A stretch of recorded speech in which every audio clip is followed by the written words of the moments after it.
राज साहब, दो बातें कही जा रही थी ऑपोजिशन की तरफ से कि ये भाग इसलिए रहे कि इनके नंबर पूरे नहीं है वरना इजलास बुला लेते हैं। अब कल के इजलास के एजेंडे पर आ गई है नो कॉन्फिडेंस मोशन। साथ में आपने ये कहा था कि ये 27 की तकरीर में इस्तीफा देंगे। वज़ीर आज़म कह रहे कोई इस्तीफा नहीं दूंगा, आखिरी बॉल तक इनका मुकाबला करूंगा और इन्हें सरप्राइज दूंगा 27 को। तो कहीं हुकूमत ने आपका ब्लफ तो नहीं कॉल कर दिया? देखिए, हालात को देख के और पार्लिमानी रवायात को पेश नज़र रखते हुए, जमहूरी रवायात को पेश नज़र रखते हुए मुस्तफ़ी होना जो है वो बड़े इज़्ज़तदार लोगों का काम होता है। और वज़ीर आज़म साहब ने तो कभी ना अपनी इज़्ज़त का ख्याल किया, ना कभी किसी और की इज़्ज़त का ख्याल किया। तो उससे उनसे ये तवक्को की जाती थी कि वो मुस्तफ़ी नहीं होंगे जबकि सारी सूरत हाल उन पर वाज़ेह भी हो जाएगी। तो अब अगर सुप्रीम कोर्ट में ये प्रोसीडिंग्स ना चल रही होती और वहाँ पे मुअज़्ज़ज़ जजेस की तरफ से और चीफ़ जस्टिस साहब की तरफ से जो है वो उस आइनी आर्टिकल का जिसके तहत ये नो कॉन्फिडेंस की मोशन जो है उसके ऊपर प्रोसीड होता है, तो उसके मतलब रिमार्क्स और उसकी वजाहत अगर ना हुई होती तो शायद स्पीकर साहब वही काम करते जो वो एक टाइगर फोर्स के रुकन के तौर पे फरमा रहे थे कि मेरी मर्ज़ी है, मेरा इख्तियार है, मैं जब चाहूँ अजलास को जो है वो गैर मुय्यना मुद्दत के लिए मुलतवी कर दूँ। तो अब ये वाज़ेह हो चुका है कि कल के एजेंडे पे तहरीक कदम एतमाद जो है वो आ चुकी है। अब अगर कल फातिहा के बाद जो है वो रवायतन अजलास अर्जन भी होगा तो ज़्यादा से ज़्यादा जो है वो मंडे पे जाएगा और उस दिन ये अदम एतमाद की तहरीक जो है टेकअप होगी। ये कल भी वैसे हो सकती है लेकिन मंडे से जो है वो लेट नहीं होगी। और उसके बाद फिर 3 दिन से कम नहीं और 7 दिन से ज़्यादा नहीं, तो मगर बाई के मंडे से चौथे या 5वें दिन जो है इसके ऊपर वोट हो जाएगा। तो उस हिसाब से अगले हफ्ते वोटिंग हो जाएगी और अगर वोटिंग अगले हफ्ते होती है तो वज़ीर आज़म बड़े पुरएतमाद हैं। और अब मसला ये है कि एक तो जो आपके साथ मुनहरिफ अराकीन हैं उनके ऊपर सुप्रीम कोर्ट में रेफरेंस भेजकर एक तलवार लटका दी है कि पता नहीं फैसला क्या आएगा, अगर वो पहले नहीं आता तो वो तलवार लटकती रहेगी।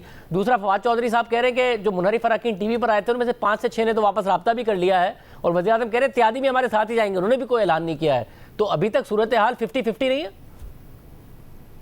नहीं, ये तो कहने की बातें हैं ना। वैसे तो रब्ता आज फवाद चौधरी साहब का मेरे साथ भी हुआ है और मैंने उन्हें कहा है कि इसमें अब 1-2 दिन है अगर आपने रब्ता करना है, वरना उसके बाद जो है वो फिर टाइम जो है वो नहीं रहेगा। तो इस तरह के रब्ते जो है ना वो तो फिर होते रहते हैं। मामला ये है कि जो अराकीन जिन्होंने इस जो है वो जाबर ज़ालम हुकूमत के सामने जो है वो कलमा हक़ कहा है और इनकी पॉलिसियों से इनहराफ किया है और आवाम की जो है वो आवाज़ में जो है वो अपनी आवाज़ शामिल की है, वो अल्लाह के फजल से पूरी तरह से डटे हुए हैं, वो हमारे साथ हैं। आप लोगों का प्लान क्या है? वो मार्च आएगा इस्लामाबाद 27 तारीख को और ख़त्म हो जाएगा, या 28 तारीख को आएगा और ख़त्म हो जाएगा, या आप लोग धरने का प्लान रखते हैं जब तक कि नो कॉन्फिडेंस नहीं होती? नहीं, इस पर धरने का जो है वो प्लान हमारा था, लेकिन वो इस तरह से था क्योंकि पहले वज़ीर आज़म ने ये अनाउंस किया था कि मैं डी चौक में जो है वो जलसा करूँगा और उसके बाद फवाद चौधरी साहब ने फरमाया था कि जी हम 10 लाख बंदा यहाँ पे इकट्ठा करेंगे, जलसा करेंगे, उसके बाद फिर धरना देंगे, जो लोग वोट डालने आएंगे वो उन्हीं में से गुजर के आएंगे, उन्हीं में से गुजर के जाएंगे। तो उसके फिर जवाब में जो है वो हमने भी फिर ये फ़ैसला किया था कि हम भी जो है वो 27 को यहाँ पे पहुँच के जो है वो यहाँ पे धरना देंगे। लेकिन अब सुप्रीम कोर्ट की मुदाखलत से और अटार्नी जनरल की वहाँ पे जो उन्होंने अपना बयान रिकॉर्ड करवाया है, तो अब ये मसला जो है वो हल हो चुका है।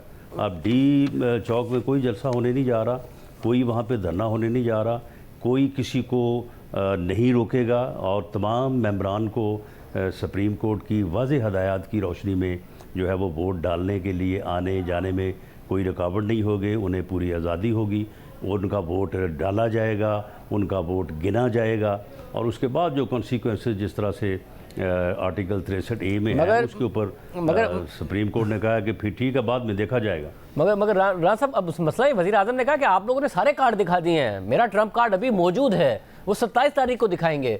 तो अभी तो वजीर आजम ने अपने कार्ड दिखाने हैं। आप लोग सारी मेहनत कर चुके हैं, सारे मुज़ाकरात कर चुके हैं, जिसको तोड़ना था तोड़ चुके हैं। वो कह रहे मेरा ट्रम्प कार्ड तो भी बाकी है। शाहजेब, इनका ट्रम्प कार्ड आपने 2014 में देखा होगा। इनका हर रोज़ ही एक ट्रम्प कार्ड होता था। कभी सैटरडे को कहते थे कि एम्पायर उंगली ऊपर ले जाएगा, कभी फिर कहते थे कि जी संडे को होगा, फिर मंडे, ट्यूसडे, वेडनेसडे।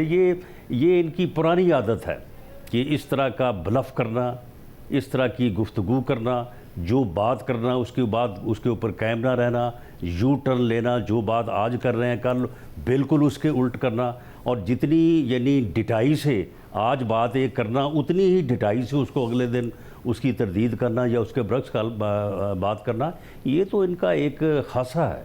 तो ये इसी तरह से जो है ये 27 तक करते रहेंगे, और 27 तक इनकी पोजीशन ये हो जाएगी कि अगर ये कोई इज़्ज़तदार या इनमें कोई अपनी कोई जो है वो इज़्ज़त और शर्म का इन्हें कोई एहसास हुआ तो फिर 27 को जो है वो ये इस्तीफ़ा दे देंगे। वैसे मगर मसला ये है कि अगर वो इस्तीफ़ा, एक तो कह रहे हैं मैं नहीं दूंगा, दूसरा अगर आपने उन्हें हटा भी दिया तो वो आपको हुकूमत करने दे देंगे। वो कह रहे हैं मैं और ख़तरनाक हो जाऊंगा, आप लोगों के लिए बहुत ज़्यादा मसाइल नहीं पैदा कर देंगे। वो आपको लगता है बहुत आसान होगा इमरान खान को निकालना और फिर हुकूमत करना? शाहजेब, ये जो इस किस्म की बातें कर रहे हैं ना, और ये वो टाइगर फोर्स जो उन्होंने बनाई है, ये जाली टाइगर फोर्स है। ये सारे जाली टाइगर हैं। आपको पता है कि जब ये उस वक्त 2017 में जब ये वहाँ पे घराओ जलाओ और बड़े ख़तरनाक मूड में थे और बड़े ख़तरनाक बन रहे थे, तो एक दिन यहाँ पे इस्लामाबाद इनका झगड़ा हो गया पुलिस से। तो इन्होंने ख़तरनाक बनते हुए पूरे मुल्क में जो है पहिया जाम की और पूरे मुल्क में एहतजाज की जो है वो काल दे दी थी। तो जब हमने जो है वो प्रीएम्प्टिव एक्शन इनके ख़िलाफ़ जो है वो लिया तो पूरे मुल्क में पत्ता नहीं हिला था अगले दिन। ये टाइगर फोर्स जो है ये नज़र नहीं आएगी, ये हुकूमत से जाने की देर है। अगले 2-3 दिन में कुछ भाग जाएंगे और बाकी जो रह जाएंगे वो अपने जो उन्होंने इस मुल्क को लूटा है, जो यहाँ पे जुल्म किया है, तो उसका हिसाब देने के लिए वो सब पकड़े जाएंगे। बहुत शुक्रिया हसन अल्लाह साहब की गुफ्तगू आपने सुनी।